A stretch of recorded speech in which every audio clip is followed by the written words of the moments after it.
फिर शंकर भगवान ने प्रसन्न होकर उन सबको योग की दीक्षा दी। तो जब उन्होंने योग बताया सातों ऋषियों को, तो वो योग जो था वो किसी का कुछ पार्ट कहीं है, धड़ कहीं है, हाथ कहीं और है, पैर कहीं और, वो इस प्रकार का था। तो सर हम डिप्रेशन से कैसे निजात पा सकते हैं? योग कितने प्रकार के हैं तो आपने सुना होगा, जैसे कि हठ योग हो गया, भक्ति योग है, सांख्य योग है, और राज योग, लय योग है, नाग योग जिसको बोलते हैं। 7 जो लोग थे वो लोग वहां पर रह गए थे, वो 7 सप्त ऋषि ही थे। वो शुरू होते हैं यम, नियम, आसन, प्राणायाम, प्रत्याहार, धारणा, ध्यान और समाधि। नाड़ी शोधन, लोग कंफ्यूज हो जाते हैं कि नाड़ी शोधन और अनुलोम विलोम एक ही समझते हैं। वो नाड़ी शोधन जो है, नाड़ी शोधन में हम होल्डिंग करते हैं। जैसे मैंने इनहेल किया, होल्ड करने के बाद में एक्सहेल किया। कायोस्वर में क्या होता है, आप अपनी पूरी बॉडी को सेल्फ हिप्नोटाइज करते हैं फ्रॉम हेड टू टो। जो समाधि वाली जो स्टेज है, ये उनके लिए जो योगी हैं, जो साधक हैं, जो एडवांस लेवल के ऊपर, उनका ये है कि बस कि हमें अब ईश्वरीय प्राप्ति की तरफ जाना है, उस मार्ग के ऊपर जाना है। भोजन जो है लेट किया आपने तो वो आपको सुबह के टाइम पे तकलीफ देगा, वो पचेगा नहीं भोजन, तो वो इंटेस्टाइन में कहीं ना कहीं आपको वो प्रॉब्लम क्रिएट करेगा, एसिड बनेगा बॉडी के अंदर। सर अष्टांग योग से हम अपनी स्लीप को कैसे बेटर कर सकते हैं?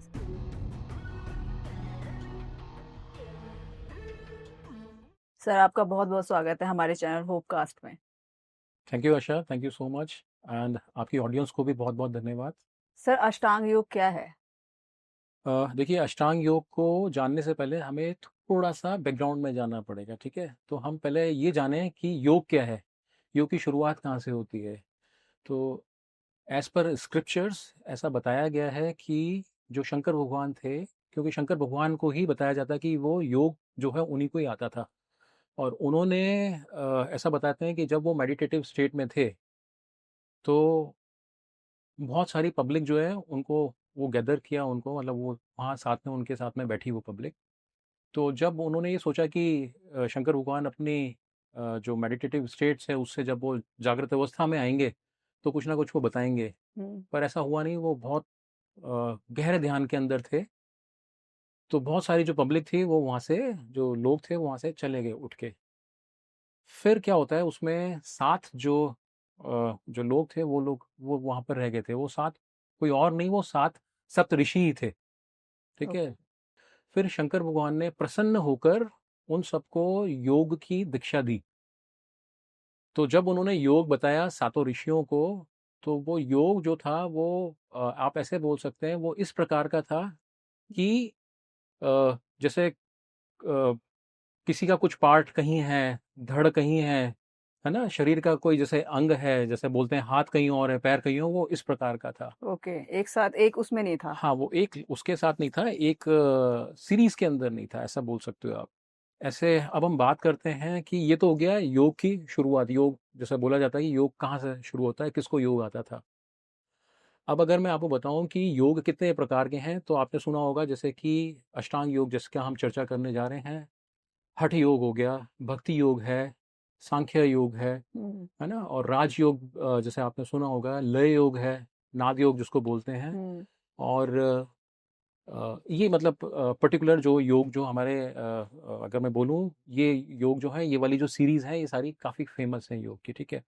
अब बात आती है, आपने पूछा अष्टांग, तो अष्टांग के जो जनक माने गए हैं वो ऋषि पतंजलि से शुरू होता है, महर्षि पतंजलि जिनको बोला जाता है जी। अच्छा, महर्षि पतंजलि की भी एक छोटी सी एक स्टोरी है, वो भी मैं आपके साथ शेयर कर देता हूँ। जो महर्षि पतंजलि थे, उनका नाम पतंजलि कैसे पड़ा, ठीक है। तो जो आदि शेष थे, यानी जो शेष नाग के उनको अवतार बताया जाता है, तो जब वो सूर्य को अर्घ दे रही थी, जब उन्होंने सूर्य को अर्घ दिया, उनकी ये इच्छा थी कि मैंने जीवन में बहुत कुछ पा लिया है, मुझे पुत्र की प्राप्ति हो, ताकि मैं उसको ये सब जो है ज्ञान मेरा जो भी है वो उस तक पहुंच सके, ऐसा। तो जब वो अर्घ दे रही थी सूर्य को, तब जो महर्षि पतंजलि थे वो कहते हैं कि उनकी अंजलि में आए, और वो सांप के रूप में थे, छोटा एक शेषनाग जिसको बोलते हैं, नाग के तौर पे थे। फिर बाद में उन्होंने अपना शरीर बढ़ाना शुरू करा, वो मनुष्य रूप में आने शुरू हो गए, मनुष्य रूप में प्रकट हो गए फिर वो। तो ऐसे ही उनका नाम पड़ा पतंजलि, यानी पत का मतलब होता है गिरना, और अंजलि का मतलब होता है जो हमारे हाथ होते हैं, उसको अंजलि बोला जाता है।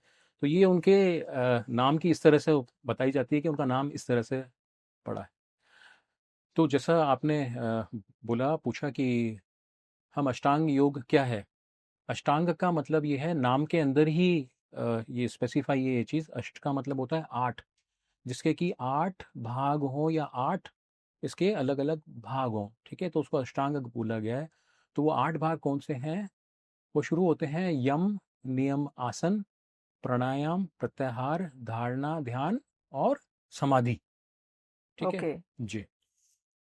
तो अब हम इसको जैसे स्टार्टिंग वाले जो हैं, जो यम और नियम जो बताए गए हैं, वो बेसिकली क्या है, उनको बोला गया है डूज एंड डोंट्स, क्या करना है और क्या नहीं करना है।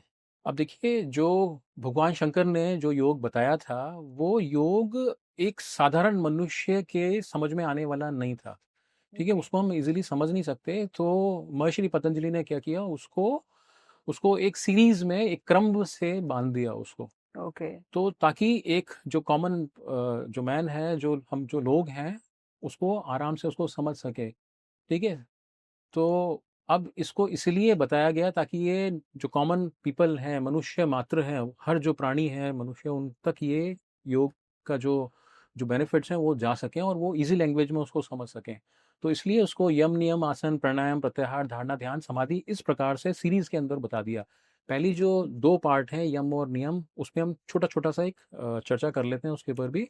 हाँ तो जी। जैसे अगर मैं यम की बात करता हूँ, यम बताया गया है कि हमें जो बाहरी जो जो जो वर्ल्ड है हमारा, बाहरी जो समाज है, उसके साथ में हमें कैसे तालमेल बैठाना है, उसमें हमारे क्या डिसिप्लिन होना चाहिए, वो जो फर्स्ट पार्ट है वो उसी के तो लिए। सर यम जो है वर्ड, इसका अर्थ क्या है? देखिए, यम जो वर्ड है वो आप ऐसे समझ सकते हैं, आपके शायद माइंड में आ रहा होगा, बहुत सारे लोगों के माइंड में आता है कि यम यमराज को रिप्रेजेंट कर रहा है। ठीक है, एक्चुअली में वो लिया वहीं से गया है, महर्षि पतंजलि ने उसे ऋग्वेद से लिया है। ओके। तो यम जो है वो यमराज को रिप्रेजेंट करता है। Yamraj means the God of, जिसको बोला जाए द गॉड ऑफ डेथ, या द गॉड ऑफ लॉ भी बोल सकते हो, यानी जो कर्म के अनुसार जो जिसको सजा देता हो, उसके वो भगवान माने गए हैं। ठीक है, हाँ तो जी। इसमें यही बताया गया है कि यम के अंदर कि आपको अपने कर्म जो हैं वो किस प्रकार रखने हैं, क्योंकि कर्म के हिसाब से ही आपको फल मिलता है ना। तो इसलिए उसका जो नाम है वो यम रखा गया है। ओके। अच्छा, अब यम के अंदर कौन कौन से भाग हैं, उसमें वो पांच भाग और बताए गए हैं यम के अंदर ही। तो यम में जो सबसे जो फर्स्ट जो भाग बताया गया है, वो बताया गया अहिंसा, नॉन वायलेंस। ठीक ओके। है, अब अहिंसा, आप इसमें भी एक क्वेश्चन ये उठता है कि सर अहिंसा किस तरह की, क्या अहिंसा क्या होता है, क्या सिर्फ प्राणियों को मारना, उनको काटना, क्या यही यही हिंसा है? तो ऐसा नहीं है। हिंसा यानी हिंसा को हम तीन पार्ट में और सेग्रीगेट कर लेते हैं, मनसा, वाचा एंड कर्मणा। यानी मन से भी लोग हिंसा करते हैं, कर्म से भी करते हैं और वचन से भी करते हैं। यानी मन का मतलब ये है कि आपके मन में थॉट आया कि मैं उसका नुकसान कर दूं, मैं उसको ऐसे हार्म कर दूं, तो ये भी एक तरह की हिंसा ही, हिंसा के अंदर ही आता है ये। सोचने से भी मतलब हाँ, ऐसा होता है? सोचने से भी ऐसा ओके। होता है, यानी सोच भी लिया आपने किसी के बारे में तो गलत, वो भी हिंसा है? वो भी हिंसा में काउंट होता है। ओके। हाँ। फिर कर्म से आप जानते हैं किसी को फिजिकल लेवल के ऊपर किसी को हार्म करना, किसी को हर्ट करना, है ना। लोग जैसे जानवरों को मारते हैं या किसी इंसान को मार देते हैं, वो एक फिजिकल लेवल की हिंसा होगी, है ना। हम्म। मनसा, फिर वाचा हो गया, यानी वाणी से आपने किसी को गलत बोला, गाली दी, ये भी हिंसा में ही काउंट होता है। तो हिंसा की तो एक तरह की ये डेफिनेशन है, और बहुत एक वास्ट डेफिनेशन और भी है। तो वो शायद हमारा मतलब टाइम हमारे पास इतना लिमिटेड है कि हम उसको ज़्यादा डिस्कस नहीं कर सकते। फिर इसके बाद में जो सेकंड जो पार्ट आता है वो आता है सत्य। ठीक है, अहिंसा हो गया, सत्य हो गया। सत्य का मीनिंग है कि ट्रुथफुलनेस, सच बोलना है हमें, है ना। सच बोलने का मतलब भी ये है कि हर हिसाब से सच बोलना है, वो भी उसमें भी आ गया, मन से, वचन से, कर्म से सच को फॉलो करना है ना। तो सच आप समझ सकते हैं, सच को शायद मुझे ज़्यादा एक्सप्लेन करने की भी ज़रूरत नहीं है। इसके बाद आता है थर्ड पार्ट, अस्तेय। अस्तेय का मतलब होता है नॉन स्टीलिंग, यानी चोरी नहीं करनी। ओके। ठीक है, चोरी का आप समझ सकते हैं, चोरी नहीं करनी मीन्स अगर आप किसी की चोरी करते हैं तो ये भी एक तरह से नॉन वायलेंट वाली कैटेगरी में ही आता है। तो नॉन स्टीलिंग ही रहना है हमें हमेशा। हम्म। फिर उसके बाद में आता है ब्रह्मचर्य। ब्रह्मचर्य मीन्स सेलिबेसी को मेंटेन करना, है ना। फिर सबसे जो लास्ट में आता है वो आता है अपरिग्रह। अपरिग्रह का मतलब ये होता है, अ, जो मटेरियल्स हैं, यानी जो चीज़ें हैं, उनका ज़्यादा एक्यूमुलेशन नहीं करना, उनको इकट्ठा नहीं करना, जितनी हमें ज़रूरत है उतना ही रखना। ओके। यानी जो आपकी ज़रूरत है, आपकी ज़रूरत के मुताबिक जो आपके लिए पर्याप्त है उसको रखना अपने तक। तो ये हमारा अपरिग्रह में आता है। फिर ये हो गया हमारा यम वाला पार्ट, ठीक है। सेकंड जो आता है वो आता है नियम, ठीक है। नियम का मतलब प्रिंसिपल्स। हम्म। अब जहाँ नियम की बात आती है वो मेरे सेल्फ डिसिप्लिन के लिए आती है वो बात। जैसे फर्स्ट वाला था कि मेरा समाज में किस तरह का मेरा आचरण होना चाहिए, बाह्य तौर के ऊपर वो यम कहलाता है, और मुझे अब अपना सेल्फ डिसिप्लिन मेंटेन करना है तो उसके लिए नियम आता है, ठीक है। जिस प्रकार हमारा यम जो है वो 5 पार्ट्स में डिवाइड है, नियम भी उसी तरह से 5 पार्ट्स में डिवाइड है। जो सबसे पहला जो पार्ट आता है वो आता है शौच। शौच का मतलब होता है क्लिनजिंग, ठीक है। ओके। क्लिनजिंग यानी हमें अपना आंतरिक तौर पर और बाह्य तौर पर शरीर को साफ रखना, ठीक है। इंटरनली भी क्लिनजिंग करना शरीर की, ठीक है। क्लिनजिंग का मतलब होता है सुबह उठना, नित्य कर्म करना, यानी नहाना धोना, ये सब आपका शौच के अंदर आ जाता है। देन सेकंड जो पार्ट आता है हमारा, उसका आता है संतोष। जो कुछ भी हमें मिला उसमें हमें अपने आप को संतोष। सेटिस्फाई रखना, उसमें संतोष मेंटेन रखना, यानी संतोषी रहना उसी के अंदर, ज़्यादा की कामना नहीं करनी, ऐसा इसमें बताया गया है। फिर थर्ड आता है तप। तप का मतलब ये होता है कि अपना काम करना, ठीक है। आपका जो भी आपकी जो रूटीन है, डेली रूटीन है, उन सबको आपको फॉलो करना, ये सब आपका तप के अंदर आता है। फिर आता है स्वाध्याय। स्वाध्याय का मतलब ये है कि रीडिंग करना। रीडिंग किस चीज़ की? जैसे कि हमारे जो एंशियंट टेक्स्ट हैं, वेद है, या अष्टांग के ऊपर ही आपको स्टडी करना, ये सब आपका स्वाध्याय के अंदर आ जाता है। फिर आता है ईश्वर प्राणिधान। ईश्वर प्राणिधान का मीनिंग ये है कि ईश्वर को याद करना, सुप्रीम पावर जो है, सुप्रीम जो लीडर है उसको याद करना। तो ये सब हमारा ईश्वर प्राणिधान के अंतर्गत आ जाता है।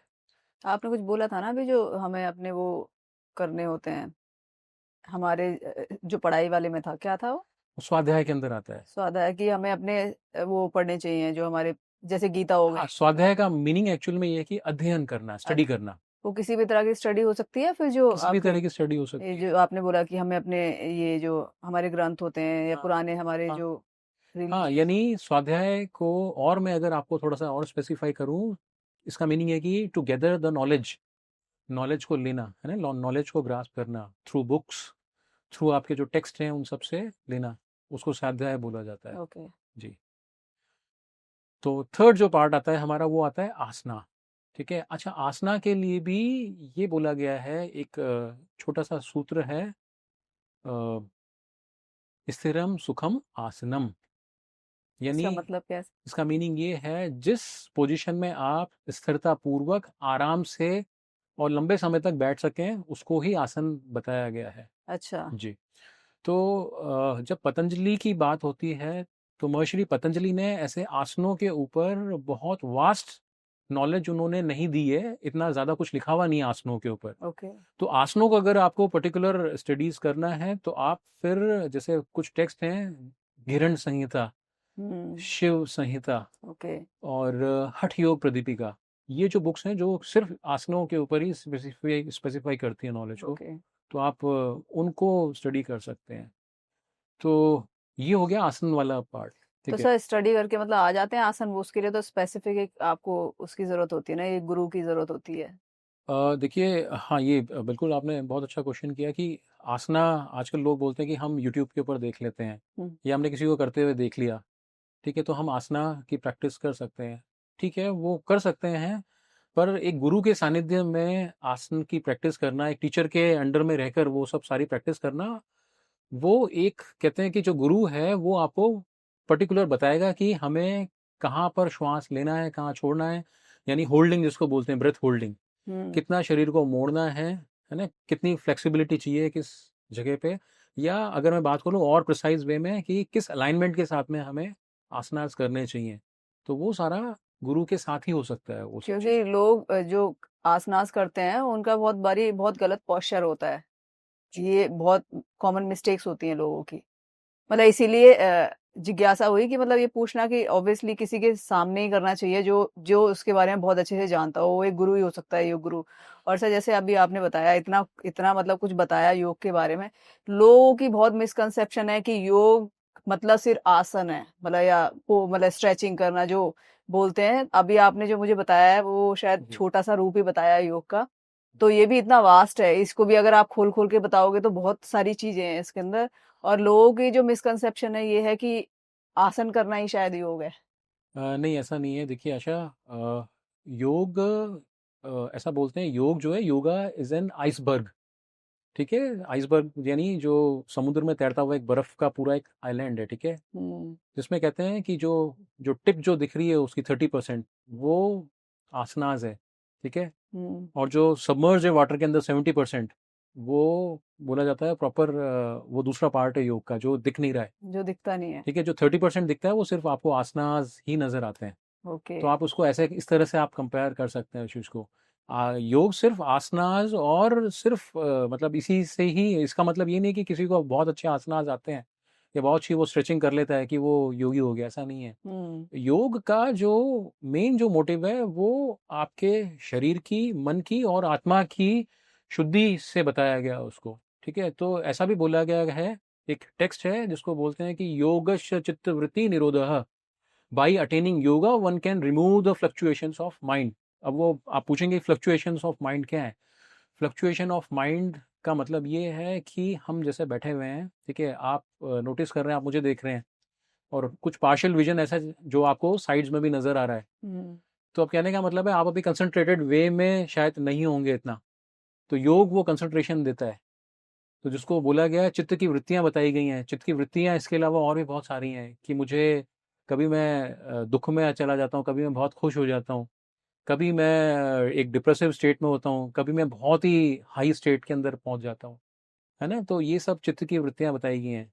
तो आपने जो इतना सारी चीजें बताई ये भी एक लाइफस्टाइल है। योग it is a lifestyle, right? Like हमें अपना कैसे ध्यान रखना है, हमें सच बोलना है, हमें झूठ नहीं बोलना, किसी का कुछ खराब नहीं करना है, अपनी अपने हेल्थ का ध्यान रखना है, हमें इंटरनल अपनी सफाई करनी है, और मतलब बहुत सारी चीजें हैं कि तो ये this is kind of lifestyle.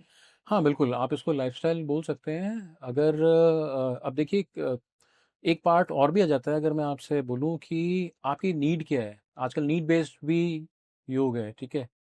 कोई एक स्टूडेंट है, स्टूडेंट को चाहिए कि उसका जो बुद्धि का विकास, यानी वो एक इंटेलिजेंस वाला जो लेवल है वो प्राप्त कर सके। तो उसके लिए कुछ डिफरेंट एक्सरसाइजेज बताई गई हैं, है ना। उसमें ब्रीदिंग एक्सरसाइज भी हैं स्टूडेंट के लिए, ताकि उसका ध्यान एकाग्र हो सके और वो अपना जो स्टडी वाला जो उसका जो पार्ट है वो उसमें अच्छा परफॉर्म कर सके। और साथ में जैसे कि वो फिजिकल एक्टिविटीज़ में भी अगर इन्वॉल्व है, स्पोर्ट्स के अंदर इन्वॉल्व है, तो उसके लिए भी वो एक बहुत एक सहायक के तौर पे हम्म। हो सकता है। और सर जैसे आप अभी बता रहे थे, मतलब आसनास के बारे में अभी आपने बताया, काफी सारे आपने उसके पार्ट बताया, तो आप आसनास को थोड़ा सा हमें ज्यादा एक्सप्लेन करके बताइए। हाँ देखिए, आसना का जो यूज़ है, आसना हमें कहाँ पर हेल्प करते हैं, हमें फिजिकल फिट होने में मदद करते हैं, ठीक है।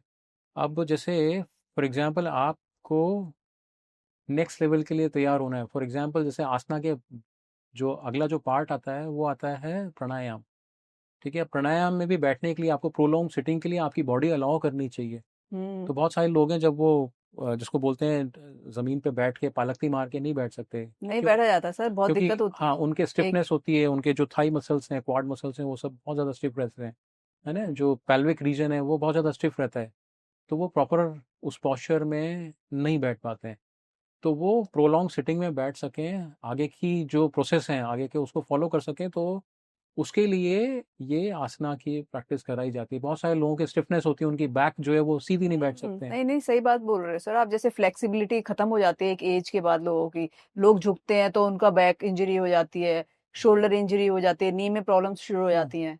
यस। तो ये शायद फ्लेक्सिबिलिटी की वजह से कम होती हैं, क्योंकि वो करते नहीं है एक एज के बाद, तो और जरूरी होती हैं ये सब चीजें, मुझे ऐसा लगता है। हाँ बिल्कुल, अगर आप बात करें किसी को योग करना है कि मुझे फिजिकली फिट रहना है, ठीक है, हम्म। और किसी को कोई प्रॉब्लम है पर्टिकुलर, है ना, फिजिकल लेवल की कोई प्रॉब्लम है जिसको क्योर करने के लिए आजकल ऐसा भी बोलते हैं कि थेरेपेटिक योगा, थेरेपेटिक योगा एक इस तरह की एक सीरीज स्टार्ट हो चुकी है। तो थेरेपेटिक योगा पर्टिकुलर इसीलिए ही है कि मुझे पर्टिकुलर क्या प्रॉब्लम है उसको क्योर करने के लिए वो थेरेपेटिक योग है। हम्म। हालांकि योग जो है, जैसे गृहण संहिता या हठ योग के अंदर जो बताया गया है वो सब भी क्योर करता है, ठीक है, पर आजकल क्या चल रहा है कि कोई स्पेसिफिक प्रॉब्लम है किसी को तो उसके लिए स्पेसिफिक आसनाज हैं। फॉर एग्जांपल अगर मैं ओके। बोलूँ किसी को स्पाइनल इश्यूज हैं या लंबर रीजन है जिसका, लंबर का मतलब ये L1 L2 L3 L4 and L5, 5 vertebrae हैं लोअर पार्ट में, ठीक है। तो उसमें अगर कोई इश्यूज है, फॉर एग्जांपल जैसे जिमिंग करते हैं लोग, तो जिम करने के बाद में उनको स्लिप डिस्क की भी इश्यूज हो सकते हैं, ताकि होता क्या है कि बहुत ज़्यादा अननेसेसरी वेट उन्होंने उठा लिया, उठाने के बाद में उनको स्लिप डिस्क के इश्यूज हो जाते हैं। स्लिप डिस्क हो गया है और बहुत लंबे टाइम तक वो क्योर नहीं हुआ है, then it converts into the sciatica। तो फिर आगे जाके वो राइट या लेफ्ट साइड का जो पैर है, लोअर एक्सट्रीमिटीज है, वहां पर पेन स्टार्ट हो जाता है उनको, तो वो शटिका में कन्वर्ट हो जाता है। तो इसको क्योर करने के लिए भी बहुत सारे पॉस्चर्स हैं हमारे पास, जैसे हम भुजंग आसना करते हैं, है ओके। ना, काउ एंड कैट पोज बोला गया है, हम्म। मार्जरी आसन है। हाँ, जैसे काउ एंड कैट पोज शायद बैक स्ट्रेंथनिंग के लिए अच्छा हाँ, होता है। बैक स्ट्रेंथनिंग के लिए अच्छा है, जिसको लंबर का इश्यूज है उसके लिए भी बहुत अच्छा है। उष्ट्रासन है, कैमल पोज है, वो भी बहुत अच्छा है, इनके लिए काफ़ी बेनिफिशियल है। ठीक है, ये हो गया। फिर जैसे किसी को पर्टिकुलर घुटनों में अगर कोई इश्यूज है, ठीक है, तो वो दंडासन में अपना सिटिंग पोजीशन रखे, उसके लिए बहुत बेनिफिशियल है, वो सर भी बहुत जैसे अच्छा है। एक एज के बाद लोगों को ये इंजरीज बहुत ज्यादा होती हैं, जैसे नी इंजरीज हो गई, क्योंकि लोगों का वेट बढ़ जाता है बहुत जल्दी। लोग अपने वेट को कंट्रोल नहीं करते, वेट बढ़ जाता है तो सारा इफेक्ट नी के ऊपर पड़ता है। किसी को बैक इंजरीज हो जाती हैं, तो एक सर्टन ऑफ एज के बाद भी इन सब चीजों को क्योर किया जा सकता है। लाइक जैसे विमेंस के अंदर कैल्शियम बनना बंद हो जाता है एक एज के बाद, 30 के बाद। और मेंस में भी ये सारी प्रॉब्लम्स आती हैं बिकॉज ऑफ वेट। तो एक सर्टन ऑफ एज के बाद हम इनको क्योर कर सकते हैं, लाइक 40 50। देखिए मैं इसमें ये बोलना चाहूँगा कि क्योर किया जा सकता है, नो डाउट। मेरा इसमें ये भी मानना है, आप अगर कोई इस तरह का कोई इश्यूज हो गए हैं, आप पहले अपना एक डायग्नोस कर रही है, ठीक है। हम्म। डायग्नोस में आप ये जानिए और उसकी जांच कीजिए कि किस रीज़न से मुझे ये प्रॉब्लम हुई है। फॉर एग्जांपल जैसे घुटनों में पेन होता है, घुटनों में पेन हो सकता है शायद कैल्शियम की वजह से हो, हम्म। कैल्शियम डिके हो रहा हो बॉडी के अंदर उस वजह से हो, या कोई फूड आप पर्टिकुलर, आपकी फूड हैबिट इस तरह की है कि वो आपको कहीं ना कहीं वात बढ़ा हुआ है बॉडी के अंदर, वो जॉइंट्स में प्रॉब्लम दे रहा हो, ऐसा भी हो ओके सकता है। सर, वात क्या होता है? देखिए वात का मीनिंग ये है कि 3 तरह की प्रवृत्तियाँ बताई गई हैं, हम्म। है ना। वात से पहले 3 प्रवृत्तियाँ और मैं आपको बताता हूँ। वात, कफ और पित्त, इस तरह से बताया गया है। वात का मतलब होता है वायु दोष शरीर में बढ़ गया है।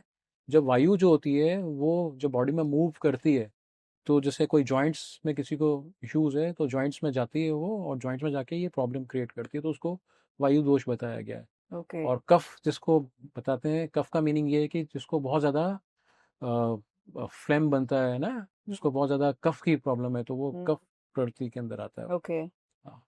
और इसी प्रकार से जिसको अम्लीय है, जिसके बहुत ज़्यादा एसिडिक बन रहा है, तो वो हम्म। पित्त प्रवृत्ति के अंदर आता है। ओके। तो हर एक इंसान की अपनी अपनी एक प्रवृत्ति है। ओके। जी। तो हम बात कर रहे थे कि किस पर्टिकुलर प्रॉब्लम के लिए कौन सा योग करा जाए। हम्म। वो सब मतलब सीरीज है पूरी उसकी योग की, कि आपको प्रॉब्लम क्या है उसके अकॉर्डिंग आप योग कर सकते हैं। फिर एक बहुत अच्छा एक कंप्लीट सेट ऑफ एक्सरसाइज भी बताई गई है, जिसको हम सूर्य नमस्कार बोलते हैं, सन सैल्यूटेशन। हम्म। तो वो पूरा एक कंप्लीट पैकेज है, ठीक है, जिसमें 12 स्टेप्स हैं सूर्य नमस्कार के, वो भी अगर हम करते हैं हम्म। तो आप अपने शरीर को स्वस्थ रख सकते हैं उसके साथ भी। ओके। जी। तो ये हो गया एक आसना वाला पार्ट तो हमारा। सूर्य नमस्कार इतना इफेक्टिव होता है? हाँ बिल्कुल, बिल्कुल इफेक्टिव है। हम ऐसा बोल सकते हैं सूर्य नमस्कार हमें, या योग की जो क्या बोलते हैं, सूर्य नमस्कार और जो यौगिक पॉस्चर्स हैं, वो हमारे बाहरी अंगों प्लस इंटरनल जो ऑर्गन्स हैं, अंदर के जो अंग हैं, उनको भी वो क्योर करता है, उनको भी स्ट्रेंथन करता है। जैसे ओके। कि हमारे एंडोक्रीन ग्लैंड्स है, फॉर एग्जांपल जैसे आपने बोला कि कोई किसी को प्रॉब्लम है जिसको जो डायबिटिक है, ठीक है। अब डायबिटिक को आप थोड़ा सा ऐसे समझिए कि किसी में इंसुलिन बनना ही बंद हो गया। इंसुलिन कहाँ पर बनता है? पेनक्रियाज में, हम्म। ठीक है। पेनक्रियाज की जो लोकेशन है वो हमारे एब्डोमेन के अंदर है।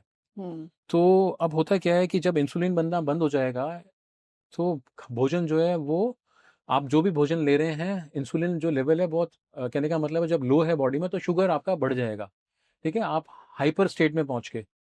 तो कहते हैं कि आप अगर फॉरवर्ड बेंडिंग वाली एक्सरसाइज करेंगे, ठीक है, या जैसे मंडूक आसन बताया गया उसमें, मंडूक आसन इसके लिए यानी जो आपका इंटरनल जो एंडोक्रीन ग्लैंड है पेनक्रियाज, उसको भी वो स्टिमुलेट करता है, ओ। कहते हैं उस तक को भी वो ठीक कर देता है। हम्म। तो ये आसनास का एक थेरेपेटिक यूज़ है इसमें। तो ये हमने बात करी आसनास के ऊपर। इसके बाद जो फोर्थ जो पार्ट आता है वो हमारा आता है प्राणायाम। जो महर्षि पतंजलि ने जो चौथा जो उनका जो फोर्थ जो स्टेज जो दी गई है वो प्राणायाम की दी गई है। प्राणायाम का मीनिंग होता है कि प्राण को आयाम देना। प्राण मीन्स हमारे लिए, ऐसे तो 5 प्राण हैं, प्राण को भी अगर हम डिवाइड करें तो 5 प्राण होते हैं। तो मैं नॉर्मल अगर बात बोलूं, श्वासों की अगर बात करता हूँ, हम्म। तो इसको प्राण वायु भी बोला गया है ओके। ना। तो ये मतलब एसेंशियल है हमें जीने के लिए, या हम बोलते हैं अगर ये प्राण वायु खत्म होगी तो इंसान डेड है। तो प्राणायाम का मीनिंग ये है कि उस प्राण वायु को आपने आयाम देना, यानी जो श्वास आप जो ले रहे हैं उसको इंटरवल देना, जिसमें आप इनहेल करते हैं, होल्ड करते हैं, देन उसको एक्सहेल करते हैं। तो प्राणायाम भी 7 प्रकार के प्राणायाम बताए ओ। हैं, ठीक है। जैसे आप बहुत कॉमन है अनुलोम विलोम की अगर हम बात करते हम्म। हैं, अनुलोम विलोम का मीनिंग ये है कि अल्टरनेट ब्रीदिंग, हम्म। ठीक है। आपने जैसे एक नॉस्ट्रल से सांस लिया, दूसरी वाले से एक्सहेल किया, निकाला, फिर हम्म। वापस उसी से सेम नॉस्ट्रल से इनहेल किया, फिर लेफ्ट वाली से जिससे हमने लिया स्टार्टिंग में उससे एक्सहेल किया। तो ये पूरा एक साइकिल पूरा हो गया ओके, इससे। लाइक जैसे सूर्य नमस्कार में होता है उसका भी एक साइकिल होता है, तो इसका भी एक साइकिल है, अनुलोम हाँ, विलोम का अनुलोम होता विलोम है। का भी एक साइकिल है। हम्म। तो अनुलोम विलोम जो हो गया वो एक कंटिन्यूएशन के अंदर है, ठीक है, उसमें होल्डिंग नहीं होती। जहां पर होल्डिंग होती है वहां पर हम इसे नाड़ी शोधन बोलते हैं, ठीक है। नाड़ी शोधन, लोग कंफ्यूज हो जाते हैं कि नाड़ी शोधन और अनुलोम विलोम एक ही समझते हैं वो। बट अच्छा। इसमें एक डिफरेंस यही है कि नाड़ी शोधन जो है, नाड़ी शोधन में हम होल्डिंग करते हैं। जैसे मैंने इनहेल किया, होल्ड किया, होल्ड करने के बाद में एक्सहेल किया, यानी वो जो होल्डिंग वाला जो पार्ट है वो हो सकता है 4 सेकेंड्स का, 5 सेकेंड्स का, it depends. It depends everybody's capacity, right. हाँ, वैसे तो आप अगर इनिशियल स्टेज में हैं, आप प्रैक्टिशनर हैं, तो आपने जैसे इनहेल किया 4 सेकेंड के अंदर, 4 सेकेंड के लिए होल्ड किया, एक्सहेल 4 सेकेंड के लिए किया, या 5 सेकेंड में इनहेल किया, 4 सेकेंड के लिए होल्ड, 5 सेकेंड के में आपने तो एक्सहेल किया। ऐसे इनहेल जब करते हैं उसमें कई बार ऐसा होता है कि हमें 1 मिनट या 30 सेकंड तक इनहेल ही करना है, और फिर उतने पर्टिकुलर टाइम में हमें उसको एक्सहेल करना है स्टे करने के बाद। हाँ, ये भी तो ये भी मतलब उसका एक वो हो गया, मतलब इसको भी बोला जाता है, भस्त्रिका बोल सकते हैं आप। इसका थोड़ा एडवांस ये वर्जन हो गया ना शायद, अगर आप देर तक उसको सांस को ले रहे हो, पर्टिकुलर मतलब एंड तक ले रहे हो, अब वो धीरे लेना है, जैसे आपने और फिर आप धीरे धीरे उसको। डीप इनहेल किया, हम्म। डीप इनहेल करने के बाद में कंप्लीटली एक्सहेल किया, तो हम्म। इससे क्या हो रहा है, आपकी जो लंग्स की रेजिडुअल कैपेसिटी है और जो होल्डिंग कैपेसिटी है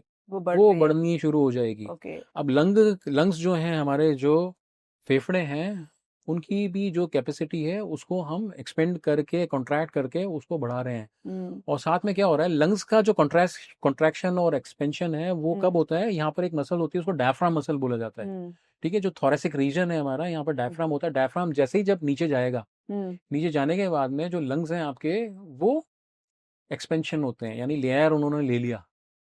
अब जब वो वापस डायफ्राम ऊपर की तरफ आएगा तो लंग्स कॉन्ट्रैक्ट करते हैं, एयर बाहर निकल जाती है।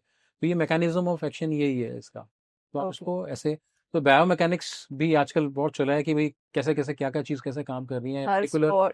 हर स्पॉट के अंदर मतलब बायोमैकेनिक काम आता है। हाँ, बिल्कुल। तो पर्टिकुलर आसना है या ब्रीदिंग एक्सरसाइज है, वो मेरे इंटरनली किस प्रकार से मुझे वो असर कर रही है अंदर, तो वो सारा वो बायोमैकेनिक्स का ही पार्ट आ और जाता सर, तो सर हमारे शरीर में सूर्य नाड़ी और चंद्र नाड़ी क्या होता है?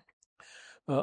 हम अभी डिस्कस कर रहे थे योग का जो चौथा वाला जो पार्ट है, उसको प्राणायाम बताया गया, ठीक है। प्राणायाम के अंदर ही मैं थोड़ा सा आपको और इस पे थोड़ा एक्सप्लेन करूँ इस चीज़ को। सूर्य और चंद्र नाड़ी, 2 प्रकार की नाड़ी बताई गई हैं। जो सूर्य होता है वो हमारा राइट वाला जो नॉस्ट्रिल है बॉडी का, वो रिप्रेजेंट करता है सूर्य को, और जो लेफ्ट नॉस्ट्रिल है वो रिप्रेजेंट करता है चंद्र को। सूर्य की जो प्रकृति है वो गर्म होती है, हम्म। ठीक है, और जो चांद होता है वो ठंडा बताया गया, तो उसकी जो उसकी जो इंटेंसिटी है वो ठंडी है, ठीक है। हम्म। अब हम बात करते हैं अनुलोम विलोम के ऊपर, हम थे अल्टरनेट ब्रीदिंग के ऊपर। हम्म। तो अल्टरनेट ब्रीदिंग क्या करता है, जो दोनों जो हमारी जो नाड़ी हैं, सूर्य नाड़ी और चंद्र नाड़ी, हम्म। दोनों को वो बैलेंस कर रहा है। और बैलेंस क्यों हो रहा है, क्योंकि हम राइट नॉस्ट्रल से, या स्टार्टिंग जब इसकी करते हैं अनुलोम विलोम की, जैसे हम अपने थंब से राइट वाला जो हमारा नॉस्ट्रल है उसको प्रेस करके रखते हैं, उसको होल्ड करते हैं। इनहेल किया हमने लेफ्ट से, हम्म। इनहेल करने के बाद में देन एक्सहेल किया वापस राइट से। हम्म। अब राइट से ही हमें इनहेल करना है, देन एक्सहेल करना है लेफ्ट से। तो ये पूरा एक साइकिल हो गया। तो इसने क्या किया, आपने इनहेल भी किया और एक्सहेल से भी किया विद बोथ द नॉस्ट्रल्स, हम्म। है ना। तो ये एक साइकिल पूरा हो गया। और इसने क्या किया, इसने ऐसा नहीं किया कि एक चीज या कोई पर्टिकुलर एक एलिमेंट है उसको हाइपो या हाइपर स्टेट में बढ़ा लिया दिया है। है, कम कर हाँ, दिया, तो मतलब बैलेंस कर दिया इसको बेसिकली। दोनों को बैलेंस कर दिया, ठीक है। हम्म। अब इसके आगे बात आती है कि आ, सर, मुझे मेरा एक क्वेश्चन था, जैसे आपने जैसे बहुत बारी कुछ जो योग गुरु होते हैं वो राइट से ही लेते हैं, मतलब बोलते हैं ब्रीद करो राइट से ही, ब्रीद इन और ब्रीद आउट उसी से। तो जैसे अगर हम राइट साइड से कर रहे हैं दोनों चीजें, मतलब बेसिकली हम अपना सूर्य बढ़ाने की कोशिश कर रहे हैं, मतलब जी, या वो बढ़ाने की कोशिश कर रहे हैं। हाँ, तो इससे क्या फायदे होते हैं, और जब ये ऐसे करते हैं तो इसका पर्टिकुलर किसी ह्यूमन बीइंग पे हम करते हैं तो उसके अंदर क्या, मतलब क्या देखिए, फायदा दिलाने की कोशिश करते हैं हाँ, अब बेसिकली? जैसे अगर मैं आपको एक और एग्जांपल देता हूँ इसका, राइट वाला जो है मैंने बताया सूर्य नाड़ी होता है, और ये रिप्रेजेंट करता है ऊष्मा को, गर्मी को और पावर को। हम्म। तो हमें पर्टिकुलर किसी ऐसे फील्ड के अंदर हम हैं जहाँ पर हमें फिजिकल लेवल की ज़्यादा ज़रूरत है ना, जहाँ पर हमें ताकत की ज़्यादा ज़रूरत है, तो हम अपनी राइट वाली नॉस्ट्रल को एक्टिवेट कर सकते हैं। तो एक्टिवेट जैसे आपने अभी बताया हम्म। कि हमें इनहेल भी लेफ्ट से, सॉरी राइट से ही करना है, और राइट से ही हमने एक्सहेल किया। तो हम खाली जो सांस जो ले रहे हैं हम छोड़ रहे हैं, वो सारा वो सिर्फ राइट साइड से ही हो रहा है। तो राइट का मतलब ये है कि सूर्य आपका एक्टिवेट हो चुका है, और अब आप किसी भी, कहने का मतलब ये है, जहाँ आपको ताकत की ज़रूरत है, आप उस कार्य को बड़े सुचारू रूप से आराम से कर सकते हैं। अब सेकंड वाला जो पार्ट आता है वो आता है कि चंद्रभेदी। चंद्रभेदी का मतलब ये है कि आपने लेफ्ट नॉस्ट्रल से ही इनहेल किया, लेफ्ट से ही एक्सहेल किया, हम्म। तो आपका चंद्र वाला जो पार्ट है बॉडी का वो एक्टिवेट हो गया है। अब चंद्र की हमें ज़रूरत कहाँ पड़ती है, जहाँ हमें बौद्धिक कार्य करना पड़ो, जहाँ पर हमें इंटेलेक्ट की ज़रूरत है ना, जहाँ पर हम अपना माइंड को ज़्यादा इस्तेमाल करना चाहते हैं, तो वहाँ पर हम चंद्र को एक्टिवेट करते हैं। ऐसा बोला जाता है कि जो चंद्र है, यानी जो जो भी हमारा एनालिटिकल वाला जो पार्ट है बॉडी का, वो हमारा ब्रेन, राइट साइड का जो ब्रेन है वो कंट्रोल करता है। ओके, तो चंद्र। वो राइट जो ब्रेन है वो अपने चंद्रभेदी से एक्टिवेट हो जाता है। ओ। जी। अच्छा, अनुलोम विलोम हो गया, हमने अल्टरनेट ब्रीदिंग की बात करी, हमने सूर्य भेदी, चंद्र भेदी, इनकी भी बात करी। अ, इसका बेनिफिट क्या है, अगर मैं इसको थोड़ा सा और विज्ञान के भाषा में इसको एक्सप्लेन करूं, तो आपने सुना होगा ऑटोनॉमिक नर्वस सिस्टम। ठीक है, ऑटोनॉमिक नर्वस सिस्टम के दो पार्ट होते हैं, parasympathetic and sympathetic nervous system. ठीक है, तो एग्जैक्टली आप उसी से कोरिलेट करेंगे कि जो हमारा सूर्य भेदी जो हमने किया था, वो बॉडी में ऊष्मा बढ़ा रहा है। ठीक है, और दूसरा वाला जो है वो ठंडा वाला जो पार्ट है, यानी चंद्र वाला जो पार्ट है, शीतलता दे। शीतलता वाला पार्ट है। हम्म। तो जो अनुलोम विलोम है, बेसिकली आपका जो ऑटोनोमस नर्वस सिस्टम है वो एक्टिवेट हो रहा है इससे। ठीक हम्म। है, अब जब वो एक्टिवेट हो रहा है तो वो दोनों को बैलेंस कर रहा है। वो शरीर की और मन की हाइपर एंड हाइपो स्टेट दोनों को कंट्रोल कर रहा है। हम्म। ठीक है, तो ऐसा बताया गया है योग सूत्र में कि जो हमारे प्राण हैं वो पूरे शरीर में फैले हुए हैं, फ्रॉम हेड टू टो, सब जगह पर।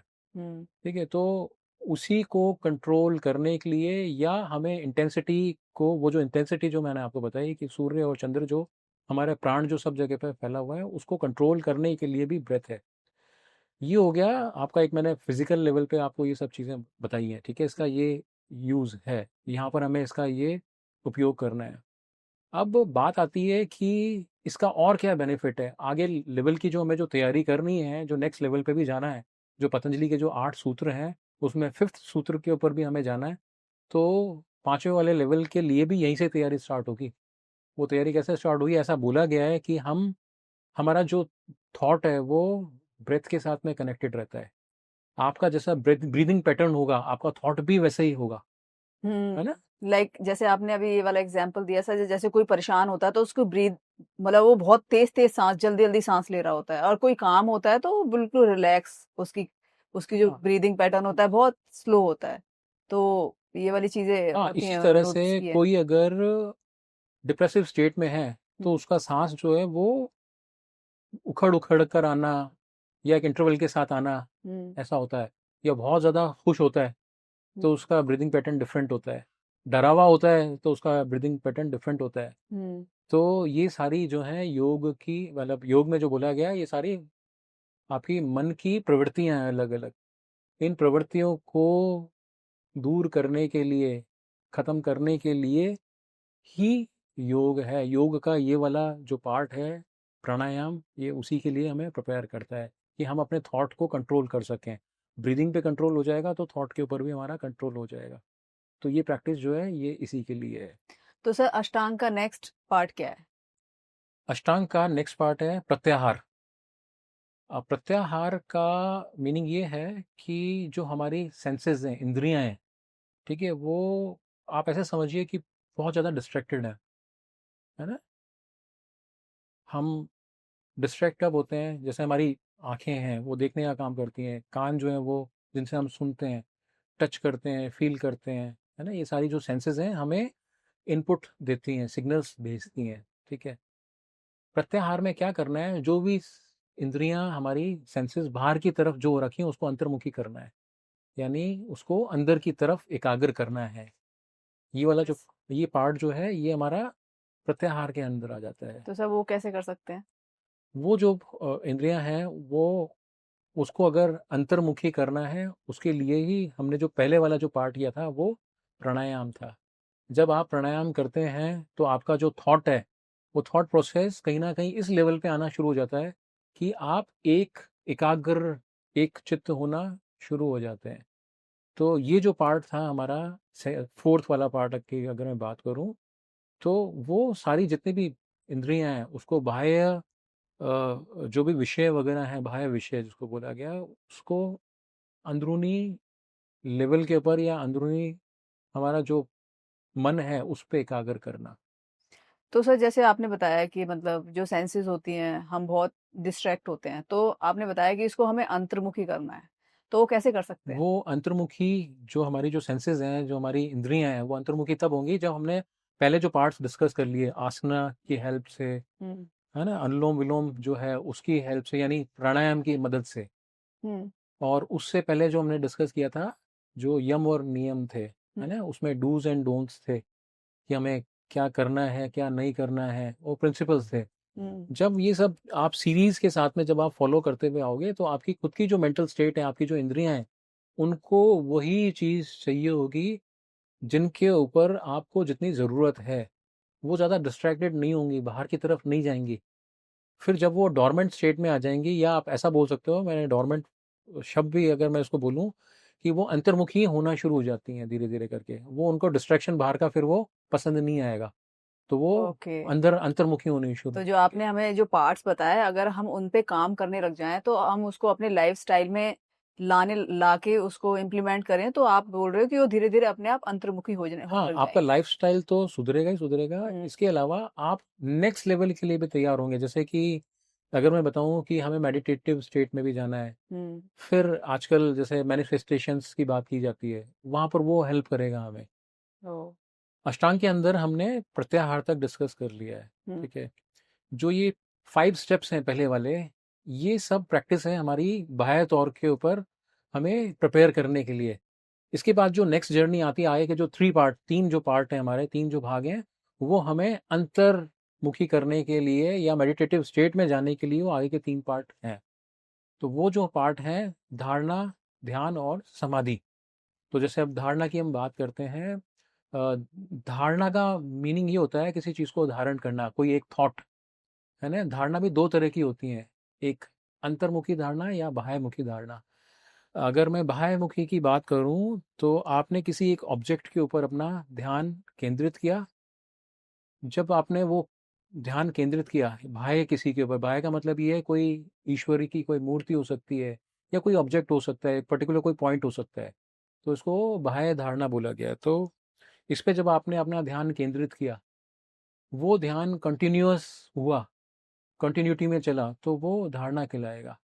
और यही ध्यान आपने किसी आंतरिक, यानी अपने अंदर या अपने मन में, या अपने मन के अंदर ही, यानी एक पर्टिकुलर, यानी हृदय चक्र के ऊपर आपके, या आज्ञा चक्र के ऊपर, विशुद्धि के ऊपर आपने अगर केंद्रित किया, तो ये आंतरिक धारणा कहलाता है। तो धारणा का हमारा कहाँ पर यूज होगा? अगला जो पार्ट आएगा हमारा, यानी मेडिटेटिव स्टेट, यानी ध्यान, वहाँ पर इसका इस्तेमाल हो गया। अब धारणा आपने अगर धारण कर ली, यानी आपने एक किसी पर्टिकुलर ऑब्जेक्ट के ऊपर, चाहे वो बाहरी हो चाहे वो आंतरिक हो, उस पर अगर कंटिन्यूटी आ गई आपकी, एक ही जैसा विचार, उसके अलावा आपको कोई विचार ही नहीं आ रहा है, बस अगर आपको कप है, कप दिख रहा है, तो कप के अलावा आपका कोई मन में विचार ही नहीं आ रहा है, तो वो धारणा कहलाता है। हुँ, फिर धारणा के बाद में जो नेक्स्ट स्टेप आता है वो आता है ध्यान, यानी मेडिटेशन। हुँ, ध्यान का मीनिंग ये है कि आप ध्यान अवस्था में, यानी सिर्फ उसी विचार को कंटिन्यूएशन में कर रहे हैं। धारणा में क्या होता है, धारणा में यानी एक साधक है, वो ऑब्जेक्ट है, और तीसरा किसके लिए कर रहा है, यानी तीन पार्ट रहते हैं। लेकिन ध्यान के अंदर सिर्फ दो ही स्थिति रहती है। ओके। ठीक है, ध्यान में क्या होगा कि मैंने यानी पर्टिकुलर किसी, यानी जो ईश्वर है मेरा वो, और मैं, यानी दो ऑब्जेक्ट रह जाते हैं। ठीक है, फिर इसके बाद में लास्ट जो स्टेज आती है वो आती है समाधि की। समाधि में क्या होता है कि सर जैसे मुझे मेडिटेशन से रिलेटेड आपने अभी बताया कि जैसे मेडिटेशन के बारे में, तो मेडिटेशन एक बहुत ही वास्ट है, जो मुझे लगता है।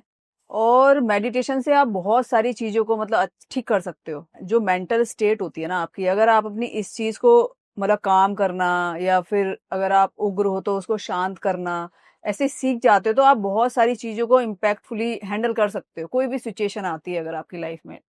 तो इसको थोड़ा-सा और एक्सप्लेन करिए कि जैसे लोग परेशान होते हैं बहुत बारी, उनकी लाइफ में सिचुएशंस अच्छी नहीं होती, लोग बहुत स्ट्रेस में चले जाते हैं, एंग्ज़ायटी में चले जाते हैं, डिप्रेशन में चले जाते हैं, तो किस तरह से इस चीज़ को यूज़ करके, हम अपनी डेली लाइफ में इसको यूज़ करके अपनी उन स्टेज से बाहर निकलें, ईज़िली बाहर निकलें? क्योंकि नॉर्मली क्या होता है, लोग नहीं निकल पाते हैं। सिचुएशंस ऐसी आती हैं लाइफ में कि उनको लगता है बस अब मेरी दुनिया तो खत्म हो गई। तो वो कैसे इम्पैक्टफुली इस चीज़ को यूज़ करके अपनी चीज़ों को सही बेहतर बना सकते हैं? जब ध्यान की बात आती है तो अ, ध्यान तो हर वक्त घटित हो रहा है। यानी आप अभी भी बैठे हैं तो कहीं ना कहीं आपका ध्यान लगा हुआ है इस वक्त, पर वो ध्यान क्या है, बड़ा डिस्ट्रैक्टेड है। ठीक है, हम कुछ सोच रहे हैं इस वक्त, देख भी रहे हैं, कुछ सुन भी रहे हैं, है ना। तो इसको बोला जाएगा कि जो ध्यान है वो एकाग्र नहीं हो पा रहा है। उसको एक सिंगल पिन पॉइंट के ऊपर लेकर आना, उसके लिए भी टेक्निक्स हैं जो हमने स्टार्टिंग में डिस्कस करी थी। तो वहां तक उसको लेकर आना, दैट इज कॉल्ड द ध्यान। तो उसको हम ध्यान बोलते हैं। तो सर जैसे बहुत बारी ऐसा होता है किसी की लाइफ में कोई इंसिडेंट हुआ, ठीक है? और मतलब वो पीछे से बहुत लंबे टाइम से चल रही थी और एकदम से उसकी लाइफ में कोई घटना हो गई। तो इंसान ध्यान भी लगाता है, लेकिन वो वाली जो सिचुएशंस होती हैं, वो जो मेमोरीज़ होती हैं, उससे वो निकल नहीं पाता, क्योंकि पूरे टाइम उसके माइंड में वही चल रही होती हैं। ध्यान लगा के कैसे उसको कम किया जा सकता है या हटाया जा सकता है? क्योंकि बोलने को तो हर कोई बोल देता है कि ध्यान से आप ये कर सकते हो, लेकिन ध्यान ही तो नहीं लगता है ना। बेसिकली कोई बैठा है मेडिटेशन में, लाइक मैं बैठी हूँ मेडिटेशन में, मेरे दिमाग में तो वही सारी चीज़ें चल रही हैं, माइंड में। बिल्कुल। तो उस चीज़ से कैसे ठीक किया जा सकता है? क्योंकि बोलते हैं ध्यान करके ये कर सकते हैं, लोग करते भी हैं ट्राई, लेकिन पॉसिबल नहीं हो पाता है।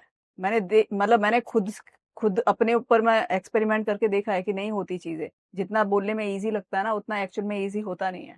देखिए, जैसे आपने बताया कि लोग अपनी जो पास्ट मेमोरीज हैं उसको भुला नहीं पाते हैं, हुँ, और फिर वो ध्यान में बैठते हैं तो उसको बार बार वही रिकॉल होता रहता है। ठीक है, डेफ़िनिटली। तो अ, आपको पहले डायग्नोस करना पड़ेगा इस चीज़ का कि वो पास्ट मेमोरीज जो हैं वो किस रीज़न से है, क्या पर्टिकुलर वजह है, और वो अभी तक क्यों हैं, और वो कंटिन्यूएशन में क्यों चल रही है उनके साथ में। तो उसको भी अगर क्योर करना है, जो मैंने जो फर्स्ट स्टेप्स बताए हैं, उसमें आपका फूड एक बहुत बड़ा रोल प्ले करता है कि आप फूड कैसा इंटेक कर रहे हैं। आप कोई फूड इस तरह का तो नहीं ले रहे हैं कि जिससे जो आपके आपके बॉडी को सूट नहीं कर रहा, जिसकी वजह से आपके अंदर कोई केमिकली कुछ इस तरह की चीज़ें ज़्यादा एग्रीगेट कर रही हैं कि आपको वो स्ट्रेस दे रही हैं। या आप इसको ऐसे भी क्योर कर सकते हैं, आप अपना ब्रीदिंग पैटर्न जो है उसको ठीक रखिए। जैसे हमने डिस्कस किया था प्राणायाम के अंदर, प्राणायाम में हमने बताया था कि अनुलोम विलोम है ना। अनुलोम विलोम जब आप करेंगे तो आपका माइंड भी बैलेंस होगा, बॉडी भी बैलेंस होगी। इंटरनल ऑर्गन्स जो हैं वो भी बैलेंस होंगे। साथ साथ में आसना की भी हमने बात करी थी, पर्टिकुलर कुछ आसनास भी हैं इसके अंदर, है ना। हम्म। उन अगर आसनास को अगर आप करते हो तो आपको मेंटल लेवल के ऊपर भी वो कहीं ना कहीं आपको रिलैक्स देंगे, ठीक है। हम्म। अच्छा, अब जैसे आपने ये चीज़ बताई, डिस्कशन किया कि बहुत सारे लोग हैं उन स्मृतियों को निकाल नहीं पाते पुरानी चीज़ों को, है ना। तो धारणा जो मैंने डिस्कस किया था, ध्यान से पहले धारणा वाला जो है, तो धारणा में जाकर यानी एक पर्टिकुलर किसी पॉइंट के ऊपर फोकस करके आप वो चीज़ अचीव कर सकते हैं। और एक मेथड और भी है जो कि मैंने पहले कभी जैनिज्म जो फिलॉसफी है उसमें भी पढ़ा था, जैसे कायोत्सर्ग, एक एक टेक्निक है मेडिटेशन की, कायोत्सर्ग एंड प्रेक्षा मेडिटेशन। कायोत्सर्ग में क्या होता है, आप अपनी पूरी बॉडी को सेल्फ हिप्नोटाइज करते हैं फ्रॉम हेड टू टो। जितने भी आपके एक्सटर्नल ऑर्गन्स हैं उसको आपने पहले ऑटो सजेशन दिया हम्म। कि वो सारे जितने भी ऑर्गन्स हैं मेरे वो शिथिल हो जाएं। शिथिल का मतलब है कि वो रिलैक्स हो जाएं, हम्म। ठीक है। आप सेल्फ हिप्नोटाइज कर रहे हैं अपने आप को। उसके बाद में जो सेकंड वाला पार्ट आता है, उसमें आप अपने इंटरनल ऑर्गन्स जो हैं, आप इमेजिन कीजिए आपके इंटरनल ऑर्गन्स, है ना। इमेजिन वाले लेवल पे आइए। हम्म। इमेजिन कीजिए कि मेरे जो इंटरनल ऑर्गन्स हैं वो भी कूल एंड काम हो रहे हैं, वो भी शांत हो रहे हैं, वो भी रिलैक्स हो रहे हैं। हम्म। तो सेल्फ हिप्नोटिज्म से भी वो चीज़ अचीव की जा सकती है। यानी कोई टेंशन में है इंसान, तो वो भी उससे कह सकते हैं कि वो अपना रिलीव कर सकता है सारी टेंशन। फिर इसका एक एडवांस वर्जन आता है, एडवांस जो स्टेज आती है, एडवांस मेडिटेशन, जिसको बोला गया है प्रेक्षा मेडिटेशन, है ना। प्रेक्षा मेडिटेशन में आपने पूरा कायोत्सर्ग किया, कायोत्सर्ग करने के बाद में आपने अपने ब्रेथ के ऊपर फोकस किया। हम्म। आपने ये इमेजिन किया आपका जो श्वास है वो आपके थॉट के साथ में, आपके विचारों के साथ में कनेक्टेड है। आपने जैसे ही एक्सेल किया, आप इमेजिन कीजिए कि आपके जो विचार हैं वो आपके शरीर से बाहर निकल गए। फिर जब आप इनहेल कर रहे हैं तो आप इमेजिन कीजिए कि आपके जो विचार हैं वो आपके अंदर वापस शरीर के अंदर आ गए हैं। सेम विचार। सेम विचार, जो भी विचार चल रहा है, किसी भी तरह का विचार चल रहा है, हम्म। तो आप इसको इस तरह की जब प्रैक्टिस के ऊपर लेकर आएंगे तो आपका धीरे धीरे माइंड के ऊपर भी कंट्रोल होना शुरू हो जाएगा। तो जो वो जो स्टेज है आपकी, जिसको बोलते हैं कि जो ये प्रॉब्लम है, जो आप बोल रहे थे कि कोई इंसान अपनी मेमोरीज को निकाल नहीं पा रहा है या बहुत टाइम से उसी के साथ में मेडिटेटिव स्टेट में नहीं आ पा रहा है, कर नहीं पा रहा है प्रॉपर, ये एंग्जाइटी है उसको, तो वो इस मेथड से भी उसको ओवरकम कर सकता है, ये ख़त्म कर सकता है। तो सर हम डिप्रेशन से कैसे निजात पा सकते हैं, थोड़ा सा इसके बारे में हमें बताइए आप। देखिए, डिप्रेशन जो है वो हमारी पूर्व जो स्मृतियां हैं वो कंटिन्यूएशन में रहती हैं, तो वो डिप्रेसिव स्टेट में आ जाता है। इंसान बार बार एक ही चीज़ को सोचता रहता है ना। जैसे बोलते हैं कि टेंशन में आ गया। और डिप्रेशन आजकल इतना कॉमन होता जा रहा है कि जो स्कूल गोइंग किड्स हैं उनको भी, वो भी डिप्रेसिव स्टेट में आ रहे हैं। और बड़ों का तो है ही है, जो ऑफिस गोइंग हैं वो लोग हैं, वो अपने टारगेट्स, सेल्स, और भी बहुत सारे फैक्टर्स हैं इसके लिए ना। तो जो अचीवमेंट्स हैं, उनकी अचीवमेंट बोला जाए, जो चीज़ अचीव नहीं हो पा रही है ना, जो उनकी जो डिज़ायर्स हैं, जो अनफुलफिल्ड डिज़ायर्स हैं, that comes into the form of depression. अब डिप्रेशन का अगर आप इलाज मुझसे पूछें कि डिप्रेशन कैसे दूर हो सकता है, देखिए, आप अपने आहार विहार और आचार, इन चीज़ों को अगर इनको कंट्रोल कर लें तो बहुत हद तक हम इसको भी कंट्रोल कर सकते हैं। तो हम जब अपने अ, आहार आचार और विचार इनको अगर ठीक कर लें तो, और इसके अलावा जो प्रैक्टिस जो मैंने आपको बताई, ब्रीदिंग प्रैक्टिस है, आसनास की जो प्रैक्टिस है, ये अगर हम करें, और इन सब को करते हुए, मैं ये नहीं कह रहा कि आसन अगर आप कर रहे हो तो बहुत ज़्यादा बेंडिंग करनी है, आपको शरीर को तोड़ना मोड़ना है। आप जिस चीज़ में आप कंफर्टेबल हो, जिस जिस पर्टिकुलर आसन को आप कंफर्टली कर सकें, वही आपके लिए आसना आसन है। तो आप उस पर्टिकुलर आसन में बैठ के, है ना, और ब्रीदिंग जो एक्सरसाइजेज मैंने आपको बताई हैं, वो अनुलोम विलोम जैसे अल्टरनेट ब्रीदिंग, वो आप कीजिए। फिर उसके बाद में रिलैक्सेशन वाले पोजीशन में आइए, है ना। जैसे मैंने डिस्कस किया आपसे, मेडिटेशन वाला जो पार्ट है वो आप कीजिए। तो इससे आप जो डिप्रेसिव पर्टिकुलर सब्जेक्ट है वो भी ख़त्म किया जा सकता है। जो डिप्रेशन है उसकी प्रॉब्लम ख़त्म हो जाएगी उससे भी। ध्यान के बाद में जो अष्टांग का आखिरी जो 8वां भाग है उसको हमने समाधि बोला है। समाधि का मीनिंग ये है कि हम ध्यान की अवस्था में जब पहुंच गए और जिस चीज़ का हम ध्यान कर रहे थे उसके साथ में हमारा एकात्म हो गया, यानी वननेस हमें अचीव हो गई। यानी अगर हम ईश्वर का ध्यान कर रहे थे तो ईश्वर के साथ में आत्म साक्षात्कार होना ही समाधि है। तो जो आखिरी जो स्टेज है उसको समाधि बोला गया है। तो सर इस स्टेज तक कौन पहुंच पाता है? जो समाधि वाली जो स्टेज है, ये उनके लिए जो योगी हैं, जो साधक हैं, जो एडवांस लेवल के ऊपर, वो उनका ये है कि बस कि हमें अब ईश्वरीय प्राप्ति की तरफ जाना है, उस मार्ग के ऊपर जाना हम्म। है ना, भगवत प्राप्ति की तरफ जाना है, तो वो उनके लिए ये वाला मार्ग बताया गया है। अब हम हम्म। जैसे ग्रस्त हैं, ठीक है, ग्रस्त की हमारी कुछ अलग रिक्वायरमेंट्स हैं, तो हम उन रिक्वायरमेंट को ध्यान में रखते हुए हम कुछ जो स्टेप्स स्टार्टिंग में जो बताए गए हैं हम उनको फॉलो करें तो हमें वो भी बहुत सारे बेनिफिट्स मिल सकते हैं, जो बेनिफिट्स हमें नॉर्मल रूटीन में लाइफ में या जीवन को जीने के लिए ज़रूरी हैं, वो उस पर्पस के लिए हैं। हम्म। जब हम बात करते हैं वननेस की, यानी मेरी आत्मा और मेरे जो ईश्वर हैं वो एक हो गए हैं, वननेस आ गई है, तो यहाँ ड्यूअलिटी खत्म हो जाती है, जिसको द्वैतवाद बोला गया है ना। और अ, इसी को ही हम बोलते हैं कि अद्वैत, यानी दूसरा कोई नहीं रहा, मैं और मेरा ईश्वर में समाहित हो जाना ही एक हो गया, वननेस आ गई है। तो hmm. This is called Advaita. Okay. हाँ, तो यही अद्वैत और अद्वैत का कॉन्सेप्ट है। हम्म। तो ये सारा हमने अष्टांग के ऊपर डिस्कस किया। ये आठों इसके जो पार्ट्स हैं, जैसे कि यम, नियम, आसन, प्राणायाम, प्रत्याहार, धारणा, ध्यान और समाधि, इसमें हमने ये भी डिस्कस कर लिया डूज एंड डोंट्स। जो 5 जो पार्ट्स हैं, यम, नियम, आसन, प्राणायाम, प्रत्याहार, ये हमारे हो गए बाह्य अंग। हम्म। ठीक है, इसके जो आंतरिक जो अंग हैं, यानी इनर इंजीनियरिंग के ऊपर काम करना है, तो वो लास्ट के जो 3 स्टेजेस हैं, धारणा, ध्यान और समाधि, ये पूर्ण हो जाती है उसी के अंदर।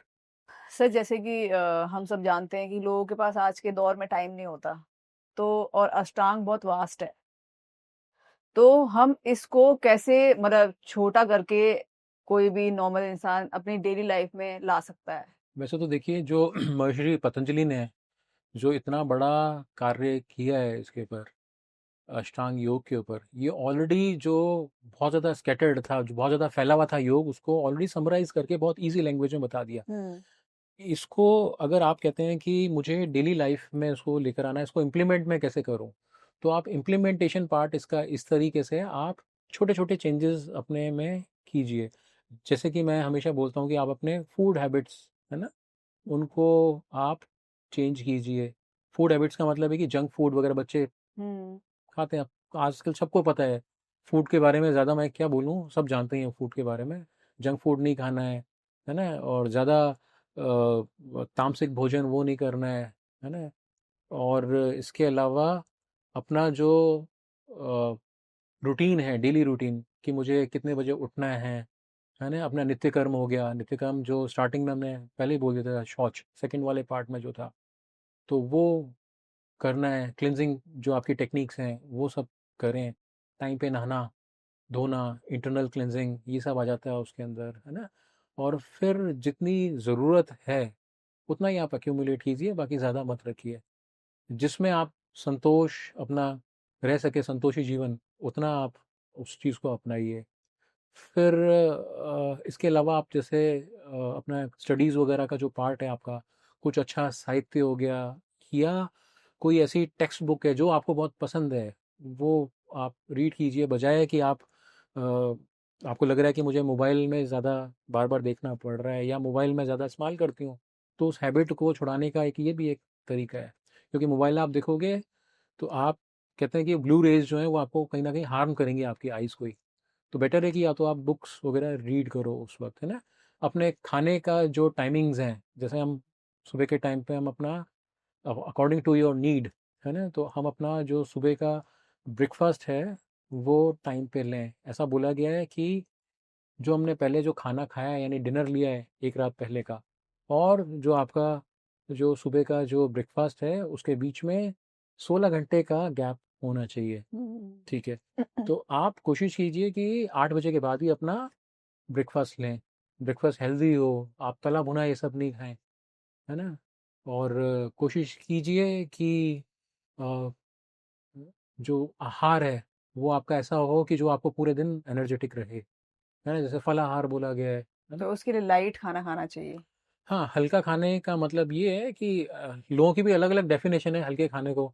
वो छोले कुलचों, छोले भटूरों को भी लाइट ही बताते हैं, है ना? कि ये वो रिफाइंड ऑयल में तला हुआ है, तो लाइट ऑयल है, तो ये लाइट बन गया। ओके। ऐसा नहीं है ना? तो ये हो गया। फिर दोपहर का जैसे आपका लंच है, आप अगर ऑफ़िस जाते हैं या बच्चे हैं जो स्कूल्स में रहते हैं, उनका दोपहर का भी जो भोजन है, लंच है, उसको कोशिश कीजिए कि भई 1 बजे, 1:30 बजे तक वो हो जाए। फिर लास्ट में जो हमारा डिनर वाला जो पार्ट आता है, डिनर भी हमें कोशिश करनी चाहिए कि गोधूली बेला बताई गई है। गोधूली बेला का मतलब क्या है? वो शाम का वो 6:30 बजे का समय हुँ, एक्चुअल में तब भोजन कर लेना चाहिए, क्योंकि जो शाम का जो समय है और उस वक़्त जब सूर्यास्त हो रहा होता है, सूर्य का जो संबंध है वो हमारे पेट के साथ में है। क्योंकि कहते हैं जठराग्नि जो है, जैसे-जैसे सूर्यास्त होता है, तो वैसे-वैसे हम जो जठराग्नि है वो हमारी धीरे होती जाती है, धीमी पड़ जाती है। हुँ। तो जो पाचन की जो शक्ति है हमारी वो स्लो पड़ जाती है। तो इसलिए बोला गया कि आप 6:30 बजे तक, नहीं तो हद से हद 7 बजे तक भी आप कर लीजिए। सर जैसे आपने ये वाली बात करी तो बहुत बारी ऐसा होता है कि लोगों का रूटीन इस तरह का होता है कि नहीं पॉसिबल हो पाता है कि डिनर आप इतने बजे कर लें या 7 बजे कर लें। तो उसके लिए मतलब क्या सब्स्टिट्यूट हो सकता है? देखिए इसका अगर सब्स्टिट्यूट की बात करूँ मैं तो ये बोलूँगा कि थोड़ा सा डिले आप और कर लीजिए उसको, ज़्यादा से ज़्यादा ये हो सकता है। पर क्या ऐसा बोलते हैं कि अगर आप सब्स्टिट्यूट की बात कर रहे हैं तो उसको और हल्के से हल्का भोजन लीजिए। कोशिश कीजिए कि शाम के टाइम पे अनाज जो है वो कम से कम लीजिए, या बहुत हल्का, अगर आपकी मजबूरी है कि भाई मुझे अनाज ही लेना है, तो कोशिश कीजिए कि कम से कम लीजिए, क्योंकि आपको जाके सोना है। तो जब ऐसा बोलते हैं, जब आप सोते हो, सोते वक्त हमारा बॉडी का जो क्लिनजिंग मैकेनिज्म है, जो इंटरनल ऑर्गन है, जैसे लिवर है, किडनीज हैं, ये सारे, ये सब बॉडी को जो टॉक्सिसिटी है बॉडी के अंदर, उन सबको क्लीन करने के अंदर लग जाते हैं, तो इनका हुँ, फंक्शन स्टार्ट हो जाता है जब आप भोजन खाते हैं। यानी जब आपने डिनर ले लिया, हैवी डिनर लिया, तो जो जठराग्नि है हमारी वो सारी उसको पचाने के अंदर इन्वॉल्व हो जाती है। वो जो जो जो जठराग्नि है वो सारी इन्वॉल्व हो जाएगी उसी के अंदर। अपने दूसरे काम तो नहीं कर बॉडी पाते। के जो वाइटल फंक्शंस हैं वो सब, जो इंटरनल जो फंक्शंस हैं वो धीरे धीरे कम होने लग जाते हैं। हुँ, तो इसलिए फिर बोलते हैं कि जितना हो सके भोजन को बहुत पहले आप कर लीजिए। 6:30 बजे तक आप अपना भोजन फिनिश कर दिए, जब तक सूर्य अस्त हो रहा है तब तक आप अपना भोजन खत्म कर लीजिए। इसका यही बताया गया है, क्योंकि भोजन जो है लेट किया आपने तो वो आपको सुबह के टाइम पे तकलीफ देगा, वो पचेगा नहीं भोजन। तो वो इंटेस्टाइन में कहीं ना कहीं आपको वो प्रॉब्लम क्रिएट करेगा, एसिड बनेगा बॉडी के अंदर। एसिड जब बनेगा तो आपका मन चिड़चिड़ा हो जाना शुरू हो जाएगा, तो वो ब्रेन तक को अफेक्ट करता है। आपकी बॉडी भी लेथार्जिक फ़ील करती है मॉर्निंग हाँ, में बॉडी अगर ऐसा लेथार्जिक होता है, आप फील बहुत हेवी करेगी। फूड खाते हो या फिर बहुत लेट नाइट डिनर करते हो। हाँ, तो लोगों का जो रूटीन है वो कई तो 11-11, 12-12 बजे भी खाते हैं। हुँ, जो लेट नाइट कल्चर है वो कहीं ना कहीं आपको फिजिकल लेवल पे आने वाले टाइम में बहुत ज़्यादा इफेक्ट कर रहा है। हुँ, तो यही एक बहुत सारे कारण हैं जिसकी वजह से डिप्रेसिव स्टेट तक में पहुंच जाते हैं लोग, ईटिंग हैबिट की वजह से।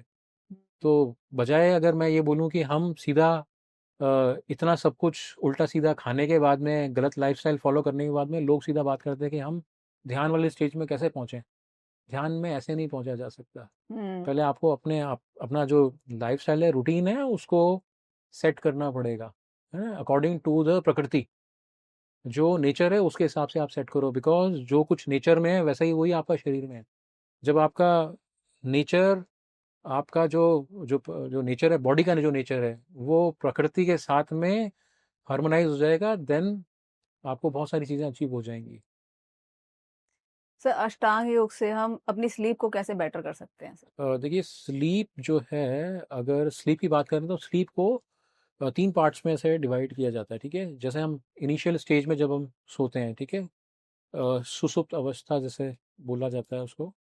फिर उसके बाद में सेकंड आती है रैम, बोलते हैं रैम स्लीप, ठीक है, रैपिड आई मूवमेंट। जो रैम स्लीप है एक्चुअल में वही स्लीप बताएगी है, जो कि 2 घंटे की हार्डली होती है। वो 2 घंटे में रैपिड आई मूवमेंट होता है, आइज जो है बहुत फास्ट फ्लिकर करती हैं उस वक्त। तो वो एक ऐसी स्टेज होती है जिसमें हम ना तो हम ये बोल सकते हैं कि जागृत अवस्था, ना वो सुसुप्त वाली जो अवस्था, उससे वो बियॉन्ड निकल जाते हैं, बहुत गहरी नींद। गहरी नींद, हाँ, लेमैन टर्म में गहरी नींद बोल सकते गहरी हैं। नींद में आँखें तेज़ से चलती हाँ, हैं? तेज तेज चलती हैं बहुत ज़्यादा। तो इसलिए अच्छा, उसको रैम स्लीप भी बोला गया है, रैपिड आई मूवमेंट। ओह! ओके। हाँ जी। तो उसको इम्प्रूव करने के लिए भी आप सोने से पहले जैसे वज्रासन में बैठ गए, आप अनुलोम विलोम कीजिए, ब्रीदिंग एक्सरसाइज जो है हुँ, सबसे बेस्ट है उसके लिए। तो आप अच्छा। ब्रीदिंग एक्सरसाइज कीजिए और कोशिश कीजिए कि जैसे आपने भोजन किया, भोजन में गैप रहे, है ना? जब आप सोने जाएँ तो उसमें एक अच्छा खासा गैप मेंटेन करें, 9 बजे तक आप सो जाइए या हद से हद 10 बजे का एक टाइम रख लीजिए, 10 बजे आप सोते हैं, तो कुछ देर के लिए आधा घंटा दाएँ करवट सोने के बाद में जब आपकी जो गहरी नींद होगी, वो लेफ्ट साइड से स्टार्ट होगी, तो लेफ्ट साइड में ही सोना है आपको। इसका अच्छा। भी एक लॉजिक है बिकॉज़ हमारा जो इंटेस्टाइन से वाला ऊपर वाला जो पार्ट है दैट इज़ कॉल्ड ड्यूडेनम। हुँ, तो ड्यूडेनम जो है वो ऐसे यू शेप में रहता है। तो जो आपने भोजन खाया, खाने के बाद में वो अंदर गया, इंटेस्टाइन के अंदर, स्टमक में पहुंचा, इंटेस्टाइन में गया, तो जो ड्यूडेनम से है रिफ्लेक्स नहीं हो सके, इस रीज़न से आप दाईं करवट में सोते हैं ताकि वो जो भोजन है आपका स्टमक से बाईपास होके आगे इंटेस्टाइन में पहुंच जाए। देन उसके बाद में आप लेफ्ट करवट पे सोते हैं। तो सर जिस तरह से आपने अष्टांग के बारे में हमें बताया, पूरी नॉलेज दी और मतलब हमें बहुत ही अच्छा लगा, हमें बहुत कुछ सीखने को मिला इससे। और इस क्षेत्र में आपकी जर्नी किस तरह से स्टार्ट हुई? मैंने जो मेरा सबसे पहले जो साक्षात्कार हुआ था योग से, मैं 6 स्टैंडर्ड में था। तो मेरे एक टीचर होते थे उस वक्त, उन्होंने थोड़ा बहुत बताना स्टार्ट किया था। तो पहले समझ में नहीं आता था कि मतलब क्या है ये सब जो कर रहे हैं ये, और सबको करा भी रहे हैं ये। हुँ, तो पहले इतना नॉलेज थी नहीं। तो स्कूल टाइम से जस्ट ये एक इंट्रो मुझे मिल गया था कि ऐसा भी कुछ होता है, आसनास होते हैं, है ना? अर्ध पद्मासन, पद्मासन भी कराते हैं, ये चक्रासन भी कराते हैं ये टीचर। हुँ, ऐसे कुछ हुआ। फिर थोड़ा थोड़ा करके मेरी फर्स्ट विजिट हुई ऋषिकेश में, अराउंड 2002 की बात है ये। तो मैं ऋषिकेश में गया, तो मैंने वहाँ देखा कि बहुत सारे आश्रम्स हैं वहाँ पे, है ना? और बहुत सारे फॉरेनर्स भी वहाँ पर आए हुए हैं, जैसे कि वहाँ पर यूएस सिटीजन्स थे, फ्रेंच लोग भी थे उसमें, रशियंस भी आए हुए थे काफ़ी सारे। वो पर्टिकुलर स्कूल्स उन्होंने ज्वाइन किए हुए हैं। तो मुझे भी थोड़ा क्यूरियोसिटी हुई कि ये सब यहाँ पर कर क्या रहे हैं, क्या है इसका अपन का पर्पस। तो वहाँ पर एक आश्रम था ओमकारानंदा। तो मैं वहाँ गया, मैंने स्टे भी किया उस ओमकारानंद आश्रम में। तो उन्होंने मुझे बताया कि ये लोग सब योग और दर्शन है, ये सब इसको जानना चाहते हैं, इसलिए ये लोग आए हैं, क्योंकि इनके यहाँ पर है नहीं, क्योंकि ये सब हमारी ही देन है, हमारा ही कंट्री का ही ओरिजिन है। तो ये सब उसको जानना चाहते हैं। मैंने कहा जब ये लोग जान रहे हैं और हमें ये सब कुछ पता नहीं, जबकि हमारा ही सब कुछ है, तो हुँ, मुझे थोड़ी सी I feel curiosity. Felt guilty, कि मुझे लगा कि यार ये तो सब हमारा ही है और हमें ही नहीं पता ये। तो फिर याद आया कि कभी स्कूल टाइम में सर ने कराया था इसका, मतलब वो ये सब इंट्रोडक्शन दे रहे थे और ये सब प्रैक्टिस कराना चाह रहे थे। तब फिर वहाँ पर एक गुरु मिले, तो उन गुरु ने भी मुझे बहुत कुछ बताया। फिर धीरे धीरे करके मैंने कुछ टीचर ट्रेनिंग कोर्सेज थे दिल्ली में, वो मैंने ज्वाइन करे भारतीय विद्या भवन से। और फिर जब मैंने वो सब किया, करने के बाद में मुझे और थोड़ी क्यूरियोसिटी, मैंने कहा कि मुझे थोड़ा सा इसमें एडवांस लेवल पे जाना चाहिए। हुँ, तो मैंने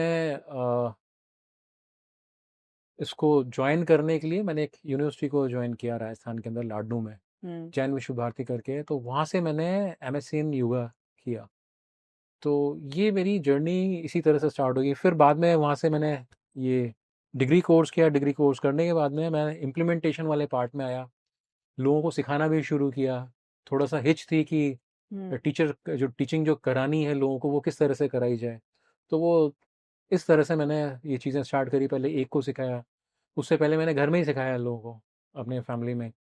फिर उनको थोड़ा बहुत बताना स्टार्ट किया। और मेरी मदर हैं, वो तो ऑलरेडी एक प्रैक्टिशनर हैं, उनको भी देख के मैं इंस्पायर होता हूँ काफ़ी ज़्यादा, और हुँ, बहुत पहले से वो कर रही हैं। अच्छा। हाँ, तो उन्होंने भी मुझे बताई काफ़ी सारी चीज़ें इसके ऊपर, अष्टांग के ऊपर। फिर बस ये तब से कंटिन्यूएशन में अभी भी, जैसे मेरे जो फ्रेंड्स हैं उनका भी एक इस तरह का साथ मिला मुझे, हुँ, कि एक तो चाइना में है और एक दोस्त मेरा यहीं दिल्ली में ही है वो खुद भी।